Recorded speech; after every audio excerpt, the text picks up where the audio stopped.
Hello बच्चे, आज हम लोग सीखने वाले हैं वेक्टर के बारे में। देखो, वेक्टर के बारे में हमें क्या सीखना है कि रिप्रेजेंटेशन ऑफ वेक्टर है। एक वेक्टर को रिप्रेजेंट कैसे करते हैं। हम लोगों ने सीख तो लिया ही था वेक्टर कितने तरीके के होते हैं, उनकी प्रॉपर्टी सीख ली थी। आज हम सीखेंगे रिप्रेजेंटेशन ऑफ वेक्टर्स। ठीक है। अब रिप्रेजेंटेशन ऑफ वेक्टर में कुछ भी सीखने से पहले ये समझ लेना कि हमारे पास एक कोऑर्डिनेट सिस्टम होता है और कोऑर्डिनेट सिस्टम में कितने 3 एक्सेस लेते हैं हम। 3D system, X axis, Y axis, Z axis. जो कहूँ वो याद रखोगे, X axis, Y axis, Z axis. X axis को रिप्रेजेंट करने वाले वेक्टर को कहते हैं आई कैप, वाई एक्सेस को रिप्रेजेंट करने वाले वेक्टर को कहते हैं जे कैप और जेड एक्सेस को रिप्रेजेंट करने वाले वेक्टर को कहते हैं के कैप। जो I cap, J cap, K cap होता है, इनकी वैल्यू 1 होती है और इनको हम यूनिट वेक्टर कहते हैं। क्लियर हो गई बात। अब सोचो रिप्रेजेंट कैसे करते हैं किसी वेक्टर को। जैसे मान लो मेरे पास कोई एक वेक्टर है ए वेक्टर। क्या वेक्टर है? A vector. ए वेक्टर को रिप्रेजेंट करने का तरीका देखो, मैंने लिखा A I cap plus B J cap plus C K cap. A I cap plus B J cap plus C K cap. जहां पर आई जे के क्या है? यूनिट वेक्टर्स हैं। ए बी सी क्या है? ये कांस्टेंट है। क्या है? ये कांस्टेंट है। मान लो ये कुछ भी हो सकता है, 5/7, 9/11, √2, कुछ भी हो सकता है। ए बी सी कांस्टेंट है। तो मैंने मान लो एक वेक्टर लिया, ए वेक्टर। सही है। इसी को कहते हैं रिप्रेजेंटेशन ऑफ ए वेक्टर। हम इसको रिप्रेजेंट कर सकते हैं इस तरीके से। तो किसी वेक्टर को हमने इस तरीके से रिप्रेजेंट किया 3D सिस्टम में। 3D सिस्टम में कैसे रिप्रेजेंट किया? A I cap plus B J cap plus C K cap. तुम्हारी इच्छा है तुम इसको a1 I cap plus b1 J cap plus c1 K cap या a1 I cap plus a2 J cap plus a3 K cap, तुम्हारी इच्छा है, तुम चाहे जैसे रिप्रेजेंट कर लो। अब देखो रिप्रेजेंटेशन तो हम सीख गए, आई cap, J cap, K cap की वैल्यू 1 होती है, उनको यूनिट वेक्टर कहते हैं। अब हम दो बातें सीखेंगे। अगर कोई वेक्टर दिया है तो उसका मैग्नीट्यूड निकालना, मतलब मॉड निकालना, और अगर कोई वेक्टर दिया है तो उसकी यूनिट वेक्टर निकालना। सुनना, अगर कोई वेक्टर दिया है तो उसका मैग्नीट्यूड निकालना और अगर कोई वेक्टर दिया है तो उसका यूनिट वेक्टर निकालना। हम सबसे पहले सीखेंगे मैग्नीट्यूड। देखो, find magnitude of vector A vector. इस ए वेक्टर का मैग्नीट्यूड निकालना है और मैंने वेक्टर मान लिया ये है। देखो, A vector equal to 2 I cap plus 3 J cap plus 7 K cap. जहाँ पे देखो 2 क्या है? ए है, 3 क्या है? बी है, 7 क्या है? सी है। समझ गया? देखो किसी भी वेक्टर का मैग्नीट्यूड कैसे निकालते हैं, तरीका देखो। तो किसी वेक्टर का मैग्नीट्यूड निकालने का मतलब ये होता है अंडर रूट आई कैप का कोफिशिएंट का स्क्वायर, आई कैप के कोफिशिएंट का स्क्वायर प्लस जे कैप के कोफिशिएंट का स्क्वायर प्लस के कैप के कोफिशिएंट का स्क्वायर। तो मैग्नीट्यूड निकालने का मतलब ये होता है, देखो इस वेक्टर के इसके मॉड से सोल्व किया गया। किससे सोल्व किया गया? मॉड से। तो mod A vector equal to under root 2 का स्क्वायर 4, 3 का square 9, 49। A vector equal to under root 49 और 9 कितना हुआ? 58, 58 और 4 कितना हुआ? 62। तो ये इसका क्या आ गया? मैग्नीट्यूड आ गया। तो मैग्नीट्यूड निकालने का क्या तरीका होता है? अंडर रूट आई कैप के कोफिशिएंट का स्क्वायर प्लस जे कैप के कोफिशिएंट का स्क्वायर प्लस के कैप के कोफिशिएंट का स्क्वायर। यहाँ पे माइनस होता तो वैसे ही यहाँ पे भी ले लेते हैं। हम देखेंगे और भी चीजें सीख लेंगे। इसको समझ में आ गया? अब देखो, find unit vector of A vector. हमने ये मैग्नीट्यूड निकाल लिया। अब मैग्नीट्यूड निकालने के बाद यूनिट वेक्टर कैसे निकालते हैं, तरीका देखो। हमने लिया ए vector 2 I cap plus 3 J cap plus 7 K cap. लिखने का तरीका देखो, लिखने का तरीका ये है कि ये यूनिट वेक्टर हो गया। क्या हुआ? ये यूनिट वेक्टर। देखो कैप लगाया, खाली कैप लगाया, सिखाया था कैप खाली यूनिट वेक्टर होता है 1। फॉर्मूला होता है unit vector equal to vector upon उसका mod. Unit vector equal to होता है वेक्टर, ए का वेक्टर अपॉन ए का मॉड। अब ए का वेक्टर है क्या? 2 I cap plus 3 J cap plus 7 K cap. उसका मॉड क्या है? अंडर रूट 2 का स्क्वायर प्लस 3 का स्क्वायर प्लस 7 का स्क्वायर। तो यूनिट वेक्टर इक्वल टू आया 2 I cap plus 3 J cap plus 7 K cap upon under root, और इसको सॉल्व करके आया था 62। तो ये क्या निकाल लिया हमने? किसी वेक्टर का यूनिट वेक्टर। तो समझ में आ गया, कुछ भी दिया हुआ हो ऐसे निकालते हैं। अगर कोई वेक्टर दिया है तो उसका मैग्नीट्यूड ऐसे निकाला जाता है, मतलब मॉड। अगर कोई वेक्टर दिया है तो उसका यूनिट वेक्टर निकालने का तरीका होता है वेक्टर अपॉन उसका मैग्नीट्यूड। और मैग्नीट्यूड कैसे निकालते हैं, आई कैप के कोएफिशिएंट के स्क्वायर प्लस जे कैप के कोएफिशिएंट के स्क्वायर प्लस के कैप के कोएफिशिएंट के स्क्वायर। तो हमने तीन बातें सीखी। सबसे पहले रिप्रेजेंटेशन ऑफ वेक्टर सीखा, वेक्टर को कैसे रिप्रेजेंट करते हैं। एक्स एक्सिस को रिप्रेजेंट करने वाला वेक्टर आई cap, J cap, K cap, इन तीनों की वैल्यू 1 होती है, इनका नाम यूनिट वेक्टर होता है। फिर किसी वेक्टर का मॉड निकालना, मॉड निकालने का मतलब समझ में आ गया। किसी वेक्टर का यूनिट वेक्टर निकालना समझ में आ गया। वेक्टर अपॉन उसका mod, vector upon mod, vector upon mod और मॉड निकालना तुमने सीख लिया। तीन बातें सीख लिया। आज हम बहुत इंपॉर्टेंट सी चीजें सीखेंगे जिसका नाम होगा डॉट प्रोडक्ट और क्रॉस प्रोडक्ट। जल्दी आते हैं हम लोग सीखने के लिए डॉट और क्रॉस प्रोडक्ट।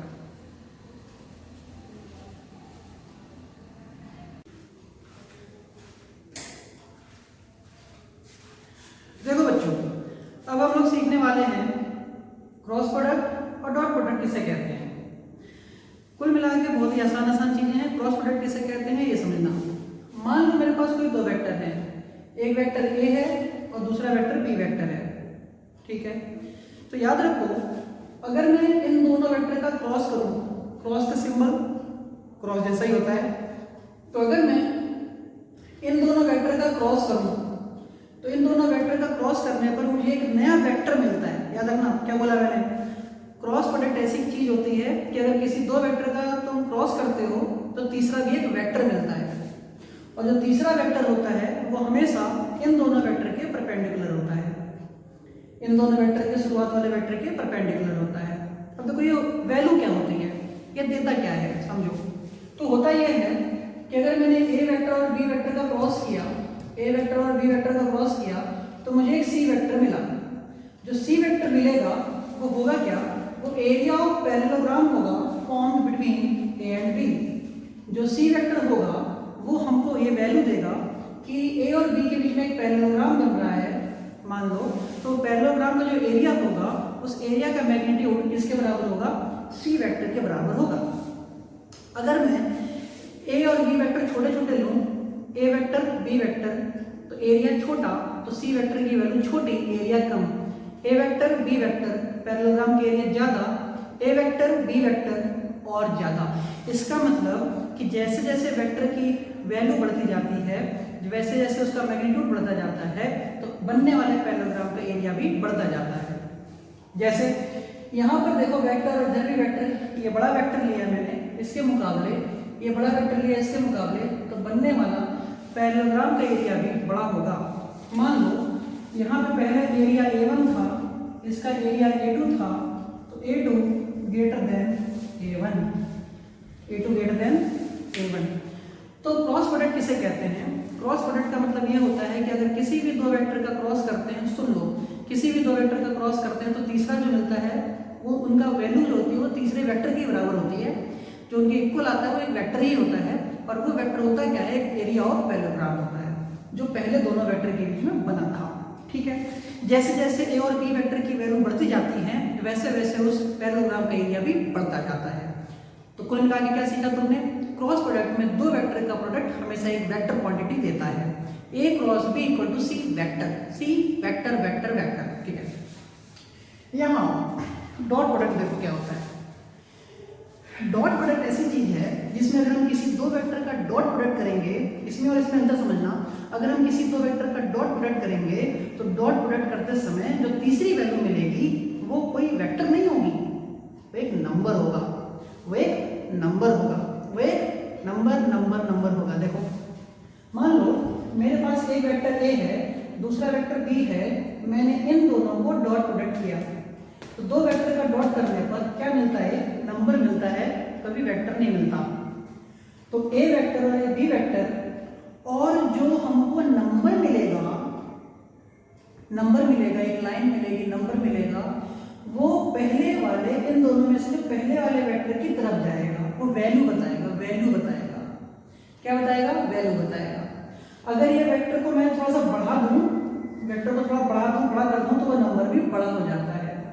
अगर मैं क्या करूं, ध्यान देना, अगर मैं इस बी वाले वेक्टर को जैसे जैसे ऐसे उठाता जाऊंगा, देखो होता क्या है, यहां से बनने वाला एक ट्रायंगल होता है, ये ट्रायंगल, ये ट्राइंगल है, तो जो नंबर होता है ना वो इस ट्राइंगल के बेस को शो करता है, ठीक है।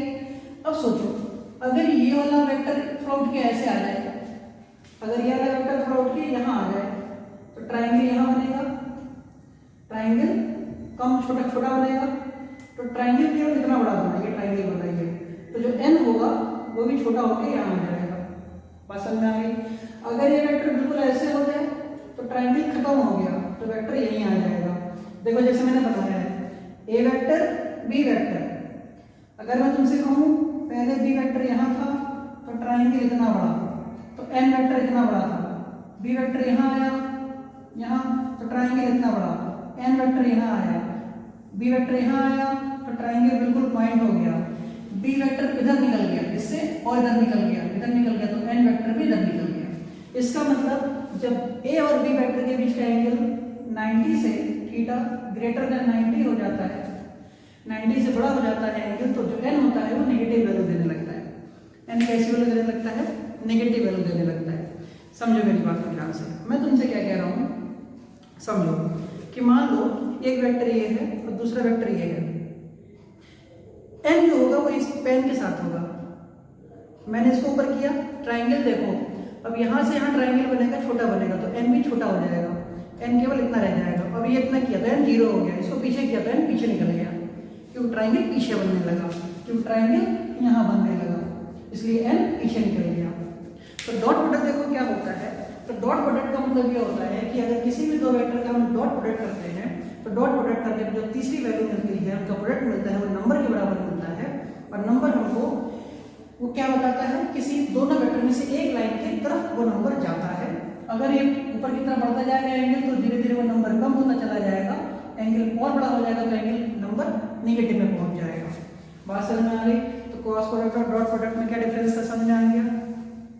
इस क्रॉस प्रोडक्ट का ही नाम होता है वेक्टर प्रोडक्ट और इस डॉट प्रोडक्ट का नाम होता है स्केलर प्रोडक्ट, क्योंकि यहाँ पे कुछ तुमको नंबर मिल रहा है, नंबर स्केलर होता है, यहाँ तुमको वेक्टर मिल रहा है तो वेक्टर तो वेक्टर ही होता है, इसलिए क्रॉस प्रोडक्ट का नाम दूसरा नाम वेक्टर प्रोडक्ट और डॉट प्रोडक्ट का दूसरा नाम स्केलर प्रोडक्ट होता है।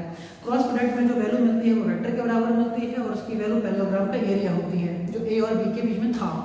डॉट प्रोडक्ट में जो वैल्यू मिलती है वो कोई नंबर के बराबर मिलती है और वो नंबर हमेशा किसी एक वेक्टर की तरफ जाता है, जैसे जैसे दूसरा वेक्टर का एंगल बढ़ता जाता है वैसे वैसे नंबर कम होता चला जाता है, 90 डिग्री पे 0 हो जाता है, 90 से ज़्यादा पर नेगेटिव हो जाता है। ये था क्रॉस प्रोडक्ट और डॉट प्रोडक्ट। हम इनमें आप छोटी छोटी बातें सीखेंगे, फॉर्मूला सीखेंगे, एंगल निकालना सीखेंगे और हम इसमें आगे बढ़ते चले जाएंगे इन दोनों टॉपिक के साथ। हम शुरुआत करेंगे डॉट प्रोडक्ट से। क्लियर होगी बात? आप इसको नोट कीजिए।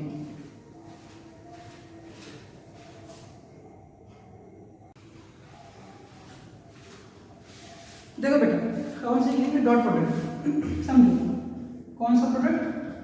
Dot product. तो डॉट प्रोडक्ट सीखने से पहले कुछ बेसिक बातें सीखना। बेसिक बात ये सीखनी है कि हम जानते हैं एक एक्स एक्सिस होता है, एक वाई एक्सिस होता है और एक जेड एक्सिस होता है। क्या होता है? Z axis. एक्स एक्सिस को शो करता है आई कैप, वाई एक्सिस को शो करता है जे कैप, जेड एक्सिस को शो करता है के कैप। आ रही बात समझ में? अब समझो एक्स एक्सिस और वाई एक्सिस के बीच का एंगल क्या होता है? 90।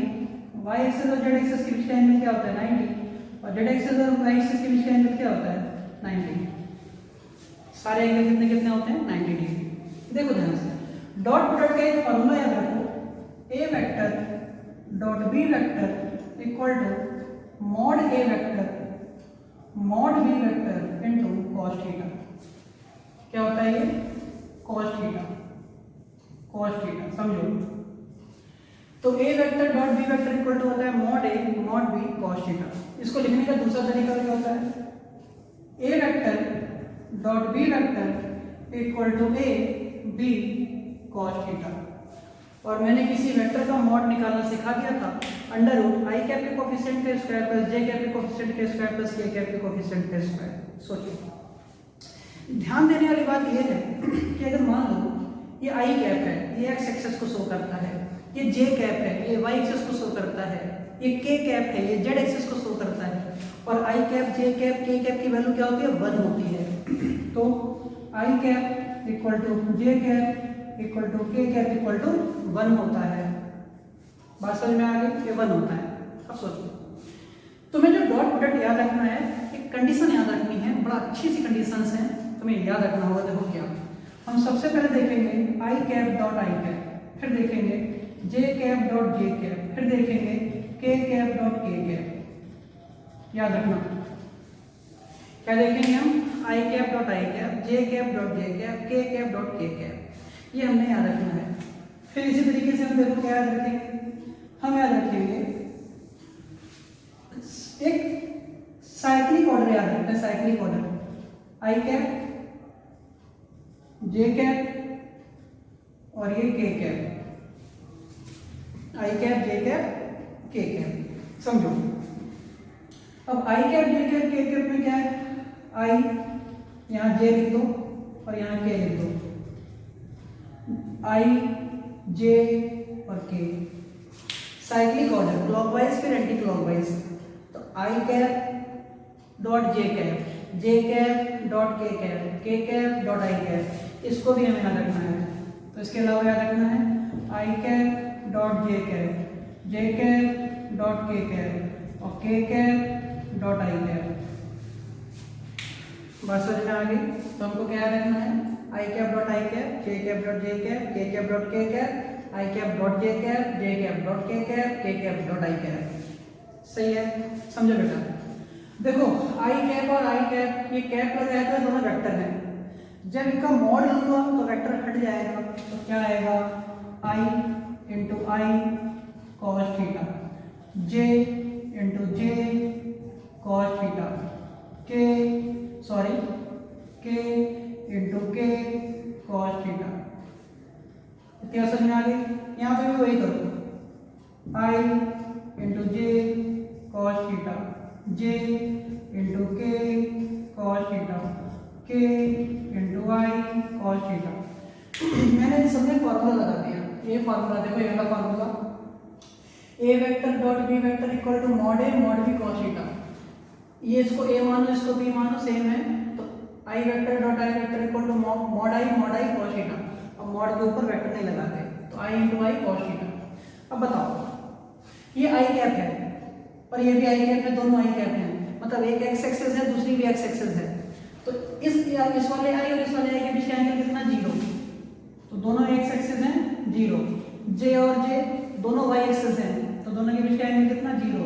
के और के, ये दोनों के बीच का एंगल कितना, 0। देखो क्या आया, आई इंटू आई कितना, 1 इंटू 1, क्योंकि इस आई की वैल्यू क्या होती है, 1, इस आई की वैल्यू क्या होगी, 1। cos 0 कितना होता है, 1 इंटू 1 इक्वल टू 1। फिर देखो j into J, 1 into 1, cos 0 1 equal to 1, k into K, 1 into 1 into और cos 0 1 इक्वल टू 1। बात समझ में आ गई। इसका मतलब अगर तुमको कहीं i डॉट आई दिखेगा तो 1 लिखोगे, j डॉट जे दिखेगा तो 1 लिखोगे, k डॉट के दिखेगा तो 1 लिखोगे। क्लियर हो गई बात। इसको जल्दी से नोट करो, जल्दी नोट करो, नोट करो जल्दी। देखो अब देखो आई कैप डॉट जे कैप है, तो इसको लिखा मैंने आई जे कॉस थीटा, इसको लिखा मैंने जे के कॉस थीटा, इसको लिखा मैंने के आई कॉस थीटा। अब ध्यान दो, एक आई है, एक जे है, एक एक्स एक्सिस है, एक वाई एक्सिस है, दोनों के बीच का एंगल कितना, 90। तो यहाँ पे एंगल कितना, 90, यहाँ भी एंगल कितना, 90, यहाँ भी एंगल कितना, 90। तो देखो क्या आया, वैल्यू इसकी क्या आई, 1, आई कैप की वैल्यू 1, जे कैप की वैल्यू 1, cos 90 कितना, 0, सब कुछ 0, 1 इंटू 1 इंटू cos 90 0, सब कुछ 0, 1 इंटू 1 इंटू 0, सब कुछ 0। देखो क्या मिला। इससे एक पता चलता है, इससे एक बात पता चलता है, इससे एक बात का पता ये चलता है कि अगर हमारे पास I dot J, J dot K dot I type की चीजें हैं, X Y Y Z Z X के बीच में डॉट प्रोडक्ट हो रहा है, तो आंसर कितना मिलेगा, 0। और X X Y Y Z Z के बीच के अगर डॉट प्रोडक्ट हो रहा है तो वैल्यू कितनी मिलेगी, 1 मिलेगी। क्लियर होगी बात। इसको नोट कीजिए आप, बहुत इंपॉर्टेंट सी बात है। तो इसी को हम क्या कहते हैं, डॉट प्रोडक्ट कहते हैं। समझ में आ गया बात, ये सारी बातें क्लियर हो गई। आई आई 1, जे जे 1, के 1, आई जे 0, जे के 0, के आई 0। क्यों 90 बनेगा तो cos 90 0, cos 0 बनेगा तो 1 होता है। जल्दी नोट करो, आगे बढ़ते हैं।